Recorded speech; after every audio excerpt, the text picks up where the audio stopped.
Today I want to talk about crossing the Gateless Gate. I'm with Ginger here in the forest. It smells so good and the colors are so full. This is bliss. It's right here, right now. The only reason why I am in it, it's because I've seen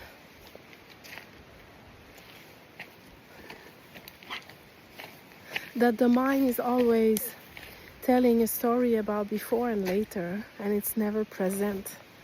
The mind is not present. The mind is not aware. The mind is not. Before the mind arises, you exist. You are here before. You are also here during and after. It's coming and going, right? The Gateless Gate. There seems to be a gate to cross, to live the gift of knowing your true nature and enjoying it as you walk in the world, as you act in the world, as you speak, as you go about your life.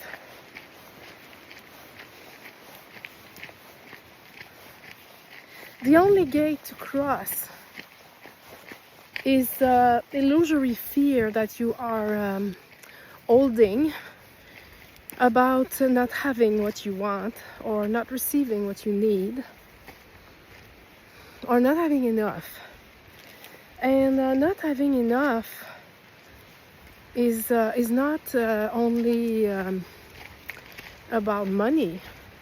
Like, many people fear not having enough money, but there is not having enough friends, not having enough inspiration, not having enough energy, being forgotten by God, in fact. Like, believing yourself to be forgotten and left behind, basically.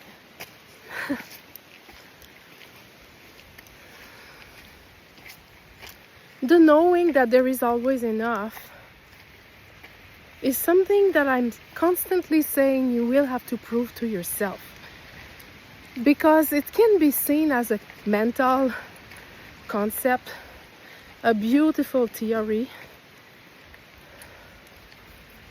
but until you prove it to yourself, it only stays at the level of the mind, and it's not a lived knowingness.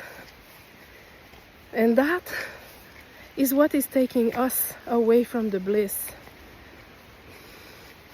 that is always here throughout all experience.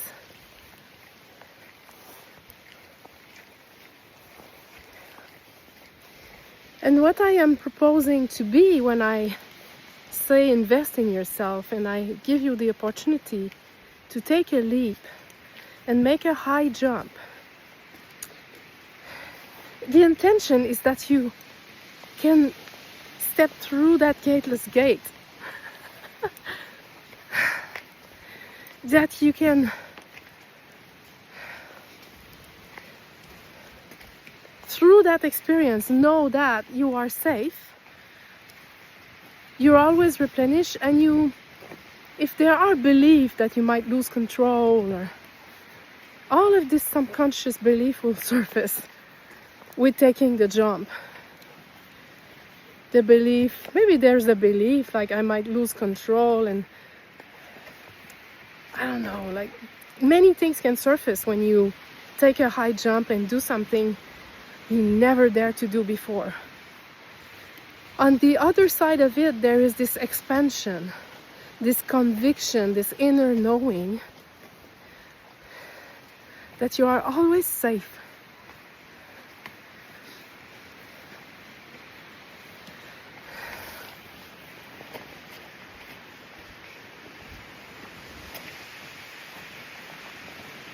Any belief in lack is taking us away from this moment that is full, already full.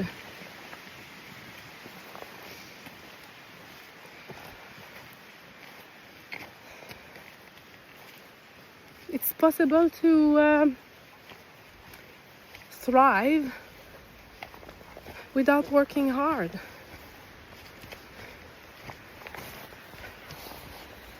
I don't work hard.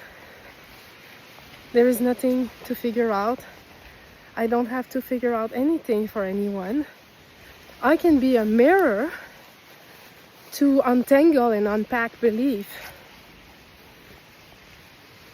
And the question, I might bring question that will support opening the package and unraveling it, unpacking it, so that you can stop carrying it, so that you can stop carrying a package that you've not opened, and it's a weight, it's waiting on you, and it's possible to unpack it. And there comes a point where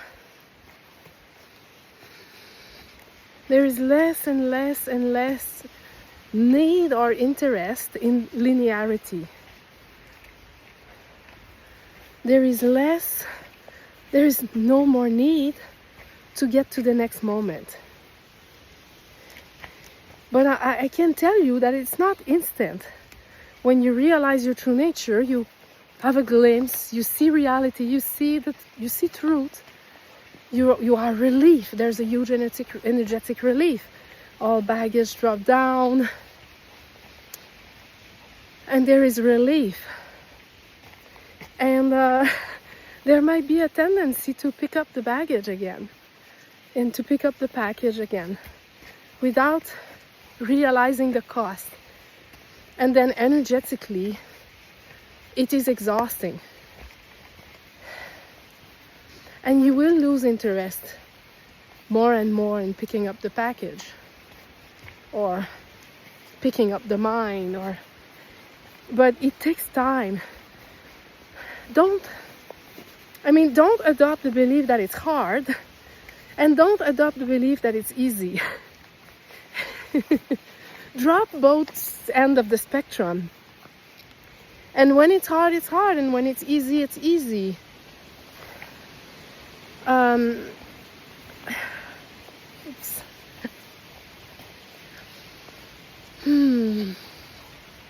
And there will be triggers that are triggering more energy for you than for someone else. There are tendencies that surface again, and it's not wrong. Nothing has gone wrong.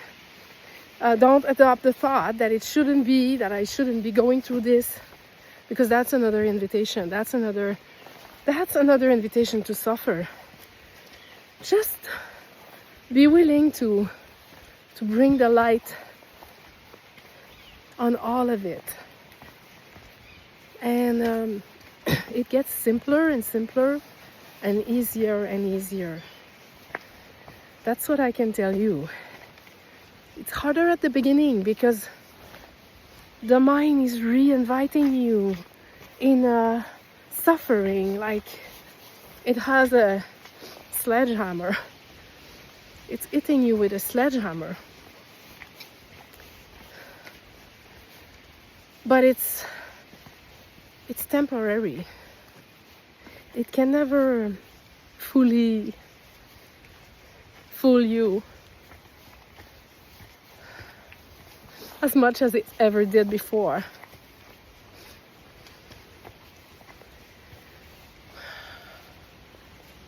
The realization that lack doesn't exist is really the portal to a deeper and more expansive state of being.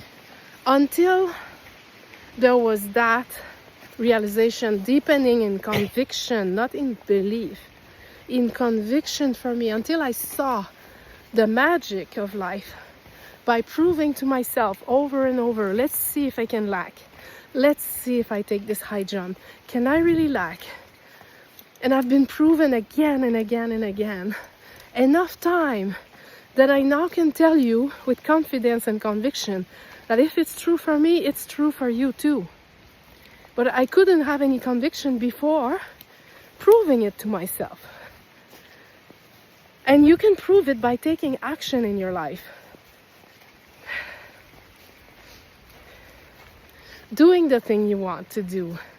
Giving you the prize. Prize are not price. They are prizes that you give yourself. Every day, give yourself something that you want to taste, see, hear, touch.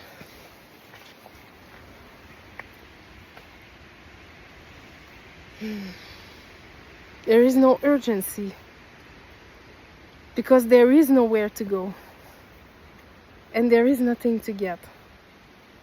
Everything is coming and going in you. And if you can allow energy to come and go, that's where you stay in that expansive state. When we try to grasp and grab at the energy, at the person, at the money, at the experience, at the client, at the friend, we've already lost it. Find your way back to opening your hands and staying in curiosity. What if I am here to experience magic? And what if this is the first premise? And what if I stay open to allow this magic to reveal itself? It's about losing the controller and feeling safe without the controller, meaning you feel safe that whatever your heart wants will appear for you even without the controller. And I'm here to tell you, even more when the controller is not there. And sometimes there is alignment with someone, and then there isn't. And there's nothing wrong with that. Again, allowing energy to come and go without grasping and grabbing. And it's the same with emotion. Allow these emotions to move in you, in your true self, in the spaciousness of awareness that you are. Allow all emotional energy to move. I like it if you say like, I felt this very strongly. Yeah, feel it. Feel it very strongly. Love it, dive in it. Have a tantric approach. Be in love with it. Love it so much. How does it feel to feel this? Allow me to sense in my body, how does it feel to feel the intensity of that energy? And what is hiding behind it? Why am I triggered so much by this event? Where is the pocket of pain hiding in the background?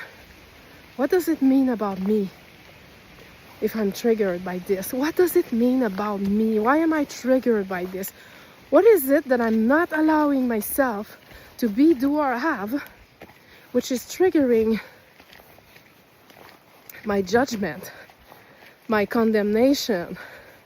Because if I tell someone, it's not fair what you're doing, in fact, it reflects what I think about myself, that I can't do this, and if I can't, no one can.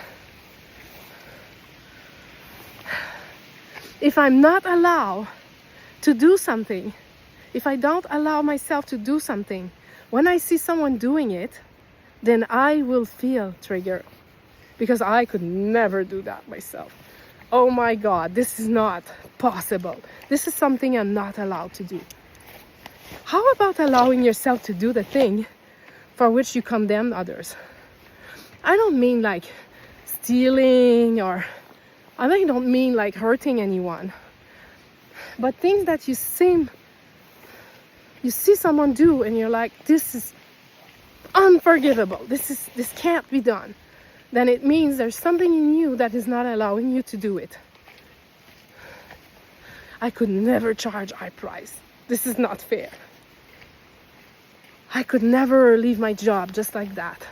I could never not answer an email. I could never gaslight someone. Then you're stuck in the confine of that reality. Loving all aspects of yourself will have you love this aspect that, fuck, I didn't feel like answering the email, I didn't answer.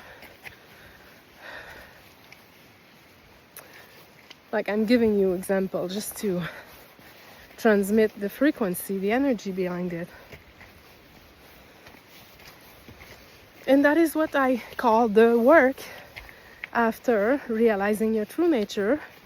If you got a free sample, it's great, then make it your own. For this to be a lived reality. Anyway, that's how I work with people to free the spirit. And it's not, oops, no, Ginger, she wants to hunt. It's not for everyone, the way I work, but it's, I'm not the first one to say that what you're looking for is in that, and I've proven it to myself. So that's my direct experience. That's the only thing I can share, and that's the only way I can serve. Okay, bye.